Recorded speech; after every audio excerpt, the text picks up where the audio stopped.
নৈ পাৰাপাৰ কৰাৰ বাবে একমাত্ৰ সম্বল আছিল এখন বাঁহৰ খাকু আৰু এই খাকুও কিন্তু লংগাই নৈৰ কোবাল খুঁটে উঠুৱাই নিলে। আজি পুৱাৰ ভাগত আছিমগঞ্জৰ পৰা মেন্দিবাৰী সংযোগী সেই বাঁহৰ খাকুখন নৈ খুঁটে উঠুৱাই নিলে। সেই দৃশ্য এই মুহূৰ্তত আমি নিৰ্মলৰ জৰিয়তে দেখুৱাবলৈ যত্ন চলাইছোঁ। এখন বাঁহৰ খাকু আছিলে, যি খাকুখনেৰে কেইবাখনো গাঁৱৰ সংযোগ আছিলে আৰু সেই যি সংযোগ এই মুহূৰ্তত সম্পূৰ্ণৰূপে বিচ্ছিন্ন হৈছে।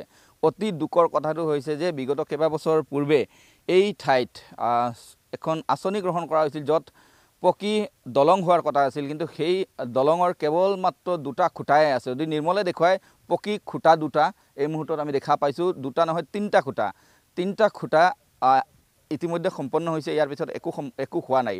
কিন্তু ইয়াৰ পিছত এই যি এলেকা, উভয় এলেকাৰ লোকৰ একমাত্ৰ সম্বল আছিল এখন বাঁহৰ খাকু। প্ৰতি বছৰে এওঁলোক এইদৰে বাঁহেৰে নিৰ্মাণ কৰে খাকু, আৰু সেই খাকুৰে উভয় প্ৰান্তত এওঁলোক পাৰাপাৰ হয়। কিন্তু সেই অন্তিম সম্বলো অৱশেষত নৈৰ বাঢ়নী পানীয়ে উঠুৱাই লৈ গ'ল। ইয়াৰ পিছত বিচ্ছিন্ন হৈছে কেইবাখনো গাঁও। আমি কথা পাতিবলৈ যত্ন কৰিম ইয়াৰ স্থানীয় লোকৰ সৈতে, আৰু নিৰ্মলে দেখুৱাই যাব যে এখন বাঁহৰ খাকু, যি খাকু আচলতে উঠুৱাই লৈ গৈছে লংগাই নৈৰ কোবাল খুঁটে। কি ক'ব, এই যি খাকু কিমান গাঁৱৰ ভৰসা আছিলে?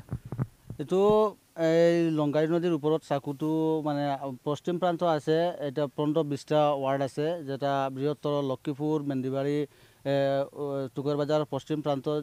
এইটোৰ পৰা ইমান মানুহ আছে, চব মানুহে কেৱল এটাই ৰাস্তা আছে। এই ৰাস্তাটো হয় মানুহ এই লংগাই ক্ৰছ কৰি কিনা তাৰপিছত কৰিমগঞ্জ পাতাৰকান্দি কাজকামলৈ যোৱায়। কিন্তু এই আগতে 2014 এবং 15 সালেৰ এস্টিমেট হয়েছিল, কাজেৰ এস্টিমেট আছিল, কিন্তু আজি কাজ হোৱা নাই, এনেকাই পৰি আছে। আৰু 3টা পিলাৰ আছে, এই পিলাৰটো এনেকাই ৰৈ আছে, আপোনালোকে দেখি পাইছে। কিমান বছৰ হৈছে এই যি পকী সেতুৰ দলঙৰ নিৰ্মাণৰ কাম বন্ধ হোৱা?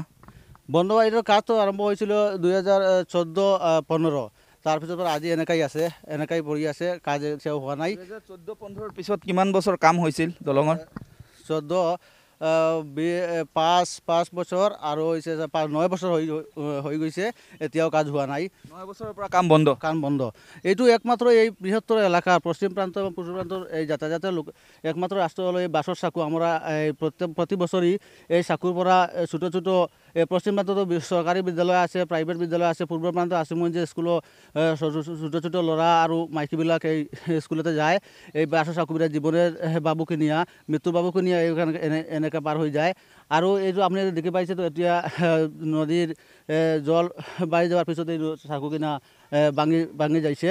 এতিয়া আৰু বৰ্তমানে যোগাযোগ বন্ধ আছে, বৃহত্তৰ পশ্চিম এবং পূৰ্ব প্ৰান্তৰ যোগাযোগ বন্ধ আছে বৰ্তমানে। দেখুৱাই দিয়ে এই দলঙৰ অৱস্থা, বৰ্তমানৰ অৱস্থা, যে কিদৰে আচলতে এই যিখন খাকু, এইখন খাকু আচলতে উঠুৱাই লৈ গৈছে লংগাই নৈৰ কোবাল খুঁটে।